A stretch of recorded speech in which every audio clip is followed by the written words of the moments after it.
ঝটপট 10 মিনিটের tiffin idea. আসসালামু আলাইকুম এভরিওয়ান, আমি নাইস। তো আজকে আর কোনো মিনি ব্লগ না, তোমাদের সঙ্গে একটা টিফিনের আইডিয়া শেয়ার করছি। আর এটা খুব তাড়াতাড়ি হয়, বিশেষ করে প্রত্যেকটা মায়ের টেনশন থাকে যখন সকালে বাচ্চাদের স্কুল হয়। তো তার জন্য আরও ভেবে চিন্তে নিয়ে আসা। আর এই যে দেখো, এখানে সেদ্ধ আলু নিয়েছি, সঙ্গে পেঁয়াজ কুচি, লঙ্কা কুচি আর সামান্য ঘরের মশলাগুলো দিয়ে লবণ স্বাদ মতো দিয়ে এরকম একটা পুর বানিয়ে নেবে।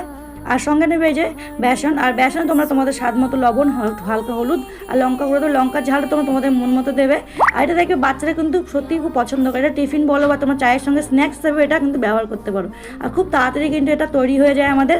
আর ব্যাটারটা একটু ভালো করে ফাটিয়ে নেবে যাতে বেসনটা কোনো কাঁচা না থাকে আর সুন্দরভাবে ফুলে ওঠে।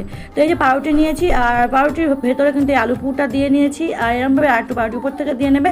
আর সাইডগুলো অবশ্যই কেটে নেবে, যা তার জন্য কি হয়, ছোটো করে যখন কাটবে তখন কিন্তু এটা সুন্দর কাটা হবে। তো এই সাইডগুলো কেটে নিয়ে ছোটো ছোটো ছোটো কেটে নেবে এরমভাবে। তারপর বেসনে দিয়ে এগুলো ভেজে নেবে। আর দেখবে একদিন বাচ্চাদেরকে বানিয়ে দেখো, বাচ্চা কিন্তু অবশ্যই পছন্দ করবে।